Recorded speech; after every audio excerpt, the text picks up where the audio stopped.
Bonjour à tous, bienvenue sur notre émission spéciale Droit du travail à l'heure du numérique que j'ai la chance de traiter avec nos deux invités du jour. Pour commencer, Yann Maël, bonjour. Bonjour. Alors Yann Maël, vous êtes avocat en droit du travail, spécialisé sur les questions du numérique. Nous reviendrons avec vous sur l'ouvrage que vous avez écrit Droit du travail à l'heure du numérique, mais également sur votre parcours et sur votre vision concernant ces nouveaux outils qui viennent un petit peu transformer notre quotidien. Merci d'être parmi nous, Yann. Et parmi nous également Laurent Lost, bonjour. Bonjour. Alors Laurent Lost, vous êtes conseiller confédéral de la CFTC. Vous nous présenterez votre parcours, mais également les enjeux de la CFTC sur ces questions de télétravail, mais également de dialogue social. Le droit du travail aujourd'hui, c'est aussi le télétravail. Et vous êtes l'auteur d'un très bel ouvrage qui s'appelle « Le droit du travail à l'heure du numérique » que je conseille à nos téléspectateurs, qui est disponible en télétravail également, j'imagine. Hein. Oui, alors on peut l'acheter sur Internet, notamment sur des plateformes que je ne citerai pas, mais on peut aussi le commander chez son éditeur. Voilà, et on peut le recevoir effectivement même si on est en télétravail. Justement, aujourd'hui, quelles sont les obligations de l'employeur sur le télétravail annuel ? Alors, il faut bien s'entendre. Est-ce qu'on parle du télétravail de manière générale ou est-ce qu'on parle du télétravail en période de Covid ? En période de Covid, aujourd'hui, le gouvernement incite très fortement les entreprises à mettre en place le télétravail pour tous les salariés dont le poste est entre guillemets télétravaillable. Et donc, c'est notamment le cas pour toutes les personnes finalement qui ont des postes dits intellectuels, toutes les professions qui peuvent travailler depuis leur domicile. Et donc, les entreprises doivent rendre les postes télétravaillables en mettant à disposition notamment un poste informatique mobile et puis en saisissant de toutes les opportunités qui sont offertes aujourd'hui par les outils pour se couper finalement du lien physique qu'on pouvait avoir, de l'obligation de se rendre au bureau.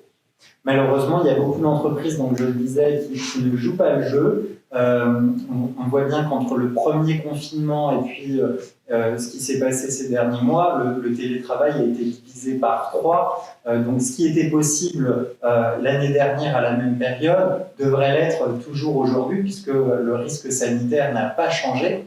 Et j'insiste sur cette question, mais les entreprises ont une obligation de santé. Elles ont l'obligation de s'assurer que les travailleurs aient un environnement de travail qui garantit la santé des salariés. Et finalement, le télétravail, ça peut permettre aussi d'assurer la santé des collaborateurs. Et moi, je pense qu'il y a un risque pour les entreprises qui ne jouent pas le jeu, que des travailleurs, des salariés qui aient contracté le Covid se retournent ensuite contre leur employeur puisqu'ils n'auraient pas mis tout en œuvre pour assurer leur protection. Malheureusement, aujourd'hui, c'est un peu le seul dispositif très injonctif contre les entreprises puisque le ministère du Travail passe ces semaines à répéter que les entreprises doivent renforcer le télétravail et finalement, il ne se passe pas grand-chose. Pour l'instant, ça reste un vœu pieux. Alors justement, Yann Maël, en matière d'efficacité, est-ce que pour vous, le télétravail, c'est un outil qui permet d'égaliser les conditions de travail, que ce soit les mêmes conditions à la maison qu'en entreprise ? Moi, je pense qu'on se trompe de sujet. On ne doit pas avoir les mêmes conditions de travail quand on travaille à la maison que quand on travaille dans l'entreprise. Parce que la maison, ce n'est pas l'entreprise, ça reste un domicile privé. Et quand on télétravaille, on veut aussi, et c'est normal, plus de souplesse. Moi, je pense qu'il doit y avoir une relation de confiance qui s'installe entre l'employeur et le salarié quand le travailleur est à son domicile. Quand on est à son domicile, mais comme dans l'entreprise, on fait des petites pauses pour aller boire un café, etc. Et l'employeur ne demande pas on ne demande pas aux salariés dans l'entreprise d'être performants toute la journée non-stop quand on est au bureau. C'est pas possible quand on est sur des professions intellectuelles. Justement, on ne peut pas commander son cerveau. On a besoin de souffler, oui. Voilà, on a besoin de souffler. Absolument. On fait des petites pauses Facebook dans l'entreprise. Et bien, quand on est à son domicile, on a autant besoin de faire des pauses, on a besoin aussi de s'aérer. Il faudrait même plus régulièrement s'astreindre à des pauses parce qu'on n'a pas ces collègues qui nous coupent toutes les 30 secondes mais qui nous permettent aussi de faire des pauses. Et voilà, j'insiste sur le fait qu'on ne peut pas travailler à son domicile comme on travaille dans l'entreprise. Alors justement, vous disiez que certaines entreprises ne jouent pas le jeu. Pour vous, quelles sont les raisons principales ? Est-ce que c'est l'efficacité qui n'est pas au rendez-vous pour ces entreprises? Est-ce que c'est contraindre les salariés à venir pour plus de contrôle? Est-ce que c'est Pour vous, c'est quoi, Yann Maël?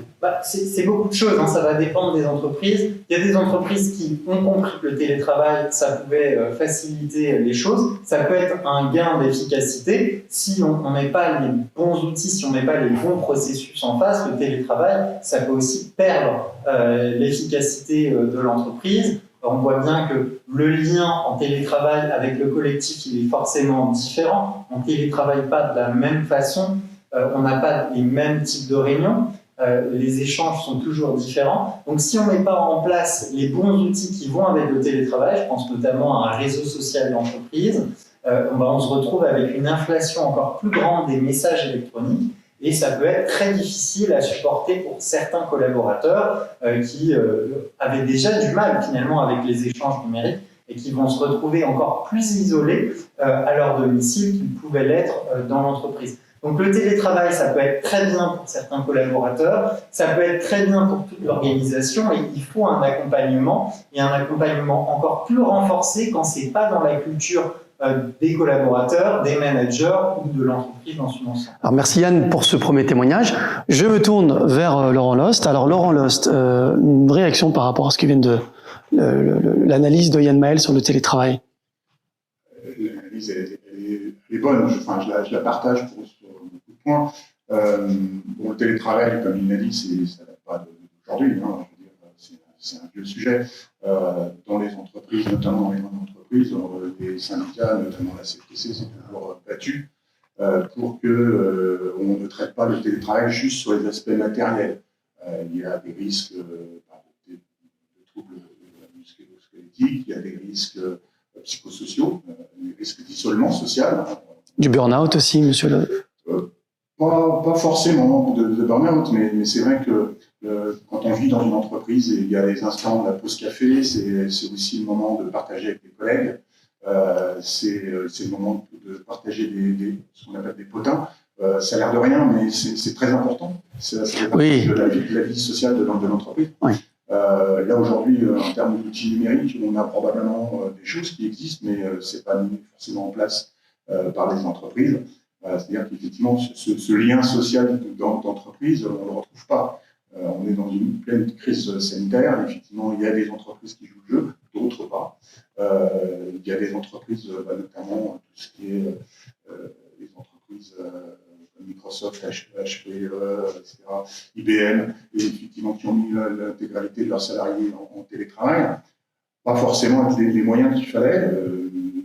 Des fois, on oublie que ce n'est pas simplement une table et une chaise. Hein, il faut un certain confort pour travailler la journée.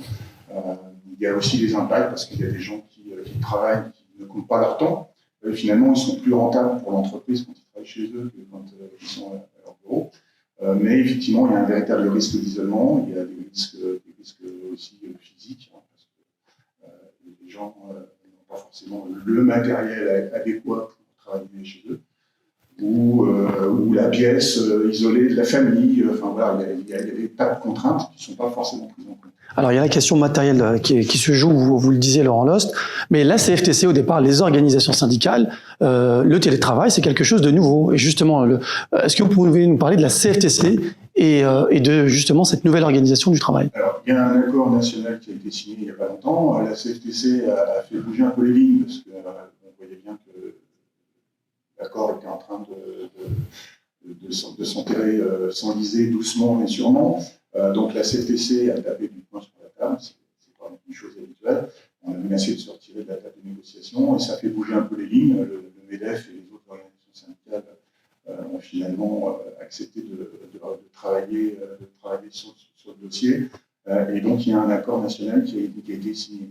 C'est une bonne chose, mais ça reste un cadre. C'est-à-dire qu'après, les entreprises doivent s'en emparer. Et ne pas céder à la tentation de rester juste sur le cadre légal. C'est vraiment pour nous, c'est une première impulsion. Voilà, c'est une trame. Il faut la prendre comme ça. Et après, derrière, il faut être innovateur. Il faut travailler dans le cadre du dialogue social. C'est là qu'on peut voir si ça se passe bien. Dans le cadre du dialogue social, avec les syndicats, c'est travailler sur qu'est-ce qu'on peut mettre en place pour que le personnel se sente bien, qu'il ne se sente pas isolé, qu'il reste performant effectivement qu'il y ait un maintien de l'économie, parce que c'est important, qu'il y ait un maintien de l'économie grâce au télétravail. Alors, Laurent Lost, vous êtes conseiller confédéral de la CFTC, donc de la Confédération française des travailleurs chrétiens. Est-ce que vous pouvez nous présenter la CFTC pour nos téléspectateurs qui ne connaissent pas forcément ce beau syndicat? Alors oui, la CFTC, elle est née en 1919. Hein. C'était un peu la réponse à la CGT qui était basée sur la lutte des classes. Il y avait beaucoup alors c'est notamment en commerce, beaucoup de salariés qui ne se retrouvaient pas dans cette approche conflictuelle avec les employeurs. Et donc, elle est d'inspiration sociale chrétienne. Et donc, effectivement, on a participé depuis 1919 à toutes les grandes réformes, notamment sur le droit de la famille, on a participé au développement du droit social. Et si aujourd'hui on peut constater certains freins, peut-être que M. Yanmael pourra en parler, mais on a quand même bien participé au développement, au progrès vis-à-vis des salariés. En entreprise, alors justement, Laurent Lost, la CFTC, donc plutôt un syndicat constructif, de valeurs chrétiennes, c'est ça que vous voulez social chrétienne, c'est-à-dire que c'est un syndicat qui est ouvert à l'ensemble des ouvert à l'ensemble des salariés, quelle que soit leur croyance religieuse, même s'ils sont athées. C'est des valeurs. Les valeurs universelles chrétiennes que nous connaissons. De fraternité, de partage. De bienveillance. Alors, pour vous, Laurent Lost, le dialogue social en entreprise, comment déjà définiriez-vous le dialogue social en entreprise et quelle est l'attitude de la CFTC vis-à-vis de ce dialogue social? Alors, le dialogue social, ça a été très, très longtemps, je dirais, ça a été un vain mot pendant très longtemps. C'était très compliqué. Les directions étaient très attachées, en fait, se figeaient sur le code du travail. Et justement, c'est par le dialogue avec les syndicats qu'on a pu obtenir certaines avancées dans les entreprises. Vous voulez dire qu'on avait d'un côté le patronat et de l'autre les syndicats qui n'arrivaient pas forcément à trouver un équilibre? De toute façon, quand le dialogue est tendu, quand il n'y a pas de dialogue, en fait, les directions ont la réaction, c'est typique, c'est se protéger derrière le code du travail. C'est bien. Réaction défensive plutôt. C'est ça, on fait ça et rien que ça. Et donc, justement, c'est en créant ce dialogue, c'est aussi un climat de confiance entre la direction et les représentants des salariés. C'est comme ça qu'on peut arriver à faire des avancées. Alors, effectivement, l'entreprise, des fois, a des attentes et demande aux syndicats de répondre à ces attentes. Et puis, les syndicats ont aussi des attentes vis-à-vis des employeurs pour améliorer les conditions de travail, pour tout un tas de choses au sein de l'entreprise.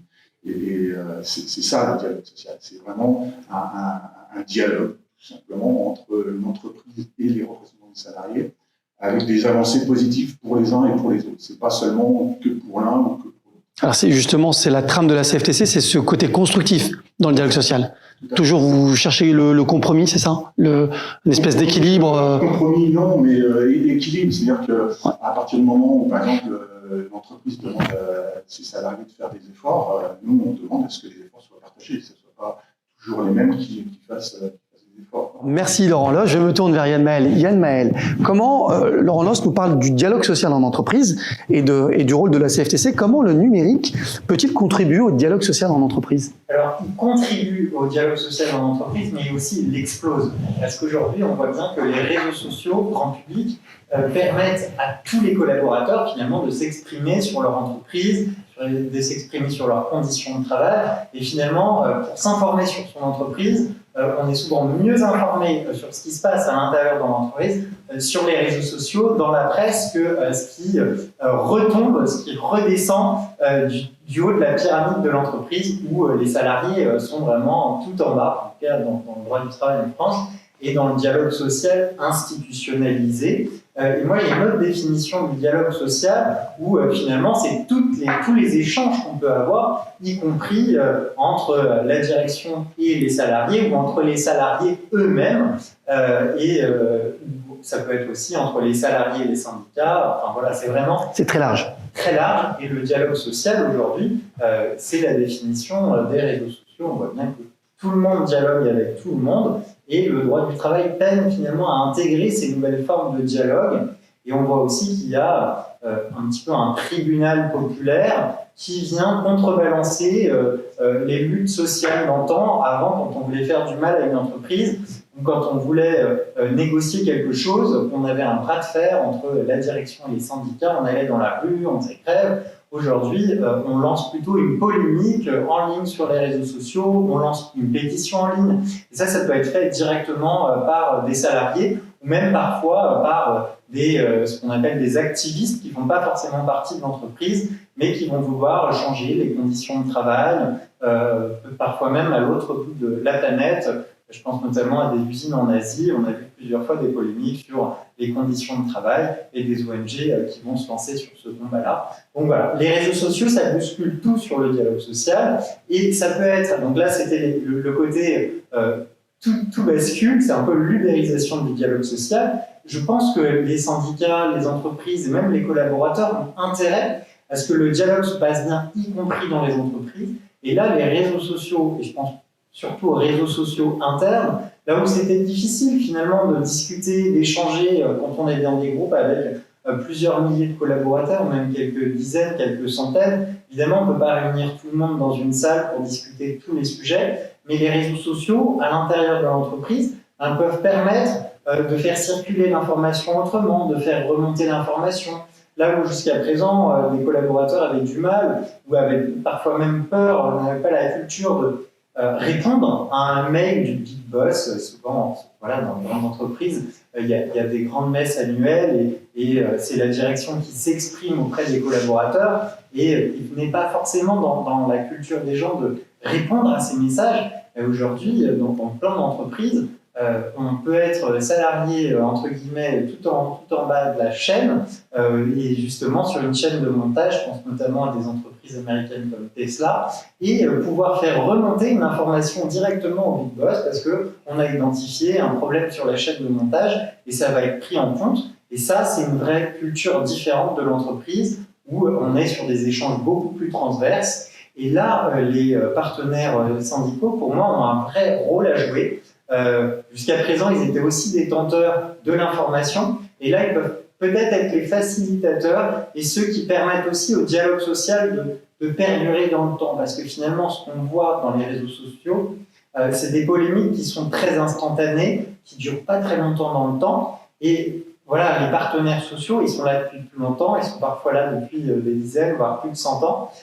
Et ils peuvent jouer ce rôle d'accompagnateur, moi je dirais de community manager, d'animer le dialogue et de faire en sorte que les sujets ne retombent pas aussi vite qu'ils sont arrivés et faire en sorte que, de canaliser un petit peu les débats en interne. Donc pour moi, la libération du dialogue social est très très bonne. Il faut l'encourager à l'intérieur des entreprises pour éviter justement le grand débordement qu'on constate aujourd'hui. C'est parce qu'on ne veut pas, quand on ne veut pas avoir un sujet, il finit toujours par ressurgir ailleurs. Moi, je pense que les entreprises, les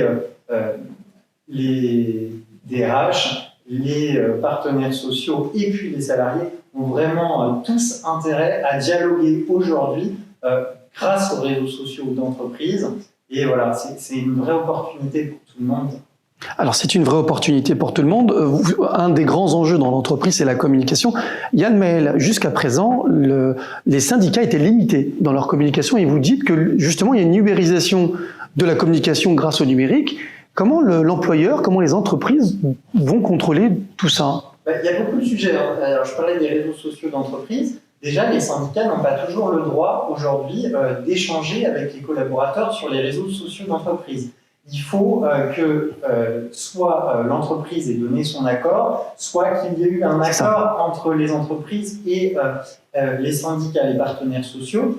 On voit qu'il n'y a pas encore une dématérialisation complète des espaces de dialogue qui existaient dans l'entreprise physique. Et pour autant, à l'heure où démultiplie le télétravail, on voit bien qu'on a besoin, en tout cas si on veut que le dialogue social perdure, eh bien, que les syndicats puissent continuer à dialoguer avec les salariés. C'est un exemple. Mais la tradition veut que le syndicat fasse des tracts, communique, voilà, vous parlez tout à l'heure des usines, fasse du porte-à-porte, etc. Ces méthodes sont-elles révolues, Yann Maël? Moi, je pense que les collaborateurs attendent autre chose. Ils veulent échanger, ils veulent pas forcément uniquement recevoir des tracts, ils veulent partager aussi leur avis, ils veulent être entendus et ils veulent avoir finalement un petit peu un retour aussi sur leurs attentes. Mais ça, on le voit dans toutes les institutions, dans la sphère politique, on voit bien que c'est exactement les mêmes problématiques. Aujourd'hui, il ne suffit pas de prétendre qu'on porte les sujets pour les personnes, il faut vraiment faire participer et faire perdurer le dialogue dans la durée avec toutes les parties prenantes. Et voilà, on ne peut pas se contenter uniquement de la participation lors des élections. La participation, c'est tous les jours et ça passe par les réseaux sociaux. Faire perdurer au quotidien. Je rappelle votre très bel ouvrage « Le droit du travail à l'heure du numérique » où le débat et le dialogue va perdurer avec cette analyse très intéressante de Yann Maël. Je vous invite bien évidemment à cette analyse de Yann Maël sur la libéralisation du dialogue social en entreprise. Est-ce que vous êtes d'accord? Complètement, à 200%. 200%. On a énormément de retard, je pense, en termes de droit du travail sur le sujet. Quand vous voyez, par exemple, pour les élections à l'intérieur des entreprises, on en est réduit au panneau d'affichage et au tract. C'est fini, ça évolue. Donc la question, c'est justement, comment on va pouvoir effectivement donner la parole aux syndicats, leur permettre de communiquer avec les salariés avec des nouvelles méthodes. Parce que là, on ne peut plus rester sur cet aspect ancestral, historique. Non, il faut vraiment qu'on avance là-dessus. Là, je pense qu'il faut que les législateurs travaillent sérieusement sur le sujet. Donc vous êtes favorable à plus d'ouverture sur le dialogue social, notamment vis-à-vis des outils numériques, pour faire en sorte que justement il y ait plus de communication. Oui, alors c'est compliqué pour les syndicats parce que voilà, c'est pas un moyen, enfin pour nous même c'est un moyen nouveau. On apprend, on est en train de se professionnaliser, c'est compliqué. Souvent on fait appel à des gens qui sont bénévoles, qui donnent de leur temps. C'est vrai, ils donnent de leur temps, mais c'est du temps de délégation parce qu'ils travaillent dans l'entreprise. Là, on leur demande de devenir des community managers, de devenir des gestionnaires, des financiers. C'est pas simple. C'est-à-dire que là, aujourd'hui se pose la question. On avait des gens qui étaient plutôt ce qu'on appelle des politiques, donc les politiques ne sont pas salariés, sauf au niveau confédéral. Donc là, on se pose vraiment la question de est-ce que effectivement on va pas être obligé de salarier un certain nombre de gens pour pouvoir répondre à ces nouvelles nécessités, notamment sur le numérique. On peut prendre des gens qui sont en alternance, on peut faire plein de choses, mais si on veut vraiment se professionnaliser, il faut vraiment travailler avec des professionnels. Alors justement, Laurent Lost, vous parlez de vous professionnaliser, on parle aussi d'élections professionnelles et des élections des TPE, pardon, des très petites entreprises. C'est quand exactement? Ça va commencer au mois de mars et ça se termine le 4 avril. Donc c'est important parce que c'est 5 millions de salariés qui vont pouvoir s'exprimer. C'est 5 millions de salariés qui probablement ne savent pas à quoi servent ces élections. Ils n'ont pas l'image totale et peut-être que c'est un déficit des syndicats à ce niveau-là en termes de communication. Ils ne savent pas que les syndicats, dans le cas du paritarisme, s'intéressent à ce qui est, par exemple, l'action logement, caisse primaire d'assurance maladie. Enfin voilà, les syndicats s'intéressent à beaucoup de sujets et ils sont conviés à discuter avec les partenaires. Donc c'est important, je disais, que ces 5 millions de salariés aient des représentants au niveau des syndicats. Et la CFTC, justement, fait une vraie campagne via le numérique sur l'incitation des gens à aller voter. D'ailleurs, on a pris le même outil que Joe Biden et Trump. Que l'on salue au passage, Joe Biden et Donald Trump. Pour le suivi de la campagne, oui, tout à fait. Et donc, nous avons un certain nombre d'adhérents qui se sont portés volontaires à faire du porte-à-porte. Donc, on leur donne l'outillage. Des outils, des gadgets aussi, de quoi engager les conversations avec les salariés concernés. Et ça va démarrer là. Laurent, là, c'est vrai que la question de se syndicaliser aujourd'hui en France est une question parfois qui relève du tabou, mais qui est pas très répandue, en tout cas pour les TPE. Quel intérêt, en tant qu'une petite entreprise, d'adhérer à la CFTC et de rejoindre votre syndicat? Ce qu'il faut savoir, c'est qu'il y a, depuis les années 50, on est passé d'une syndicalisation qui devait être à peu près autour de 50%. Aujourd'hui, on a entre 5 et 10% des salariés. Une chute terrible. C'est une chute terrible. Probablement par déficit de communication des syndicats. Justement parce que les salariés ne se rendent pas compte de l'intérêt à ce qu'il y ait un corps intermédiaire entre les employeurs et les salariés. Ils ne se rendent pas compte de l'importance d'être représentés. Donc évidemment, souvent, notamment dans les situations de litige avec l'employeur, beaucoup de salariés viennent voir les syndicats en disant voilà, est-ce que vous pouvez m'aider, j'ai pas les moyens de payer un avocat, est-ce que vous pouvez me défendre? La réponse est non. Techniquement, on pourrait, mais on est assuré, nous, en tant que défenseur, si on assure la défense de nos adhérents. Et donc, ça veut dire qu'au moment du litige, il faut que la personne ait été adhérente. Sinon, ça ne fonctionne pas. C'est une forme de réassurance, Laurent Lost, pour celui qui adhère. En Belgique, moi, je trouve que l'approche, elle est saine. Nul n'est obligé d'adhérer à un syndicat. Simplement, pour pouvoir bénéficier des avantages qui ont été négociés par les syndicats, il faut être soi-même adhérent à un syndicat. Donc, du coup, tout le monde est gagnant.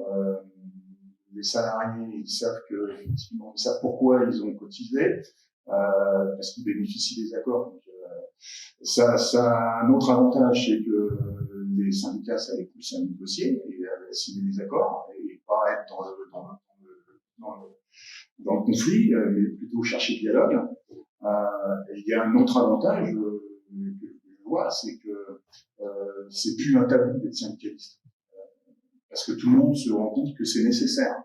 Est-ce que le Covid, Laurent Lost, a joué un rôle sur le fait qu'il y ait plus de chômage, malheureusement, qu'il y ait une crise économique et des entreprises qui ferment la porte, malheureusement, on peut que le regretter. Est-ce que c'est lié aussi à ce contexte économique un petit peu compliqué? Curieusement, alors peut-être avec ce que le gouvernement a mis en place avec le chômage partiel, pour l'instant, on n'a pas d'effet de bord, mais c'est évident pour nous que tôt ou tard, on va avoir plusieurs centaines de milliers pour nous de gens au chômage. C'est évident. Il y aura un raz-de-marée ici. Mais la CFTC sera bien évidemment au rendez-vous pour aider à ces syndicats. Alors Yann Maël, l'émission touche à sa fin. Une question traditionnelle de cette émission, c'est quels sont vos enjeux pour cette nouvelle année 2021? Alors évidemment, la promotion du monde libre, le droit du travail, que je remonte, du numérique, mais aussi à travers ce livre et puis également une offre que j'ai construite qui s'appelle mieuxtélétravailler.fr, continuer à accompagner toutes les organisations, les syndicats, les entreprises, et puis aussi les salariés qui s'intéressent au sujet, à saisir toutes les potentialités finalement qui sont offertes par le numérique, parce qu'on parle tout le temps des points négatifs, mais voir aussi tout le positif que ça peut apporter et voir, voilà, saisir toutes les opportunités. Je pense que vraiment la société a besoin de ça, de regarder comment le numérique peut faire gagner en efficience dans la société française, et il y a beaucoup de gains à faire. Beaucoup de gains et un très beau livre à lire, le livre de Yann Maël, Le droit du travail à l'heure du numérique. Merci Yann Maël pour votre intervention. Laurent Lost, même question que Yann Maël. Quels sont vos enjeux pour vous ainsi que pour la CFTC pour cette nouvelle année? Notre priorité première, c'est d'accompagner les salariés face aux échéances sur 2021. Je pense que la crise sanitaire, qu'on le veuille ou non, aura des conséquences sur l'emploi. Il est important que les syndicats accompagnent les salariés à ce niveau-là. Après, je l'ai dit précédemment, quand on parle de numérique, on parle de transformation. Il est important que les syndicats se transforment et s'adaptent à tout ça. Et ça veut dire une professionnalisation tant au niveau départemental que régional. Et c'est déjà fait au niveau confédéral. je pense qu'on a bien avancé, mais il y a tout un travail à faire sur toutes les strates. Et d'ailleurs, la CFTC est en train de regarder pour former des gens.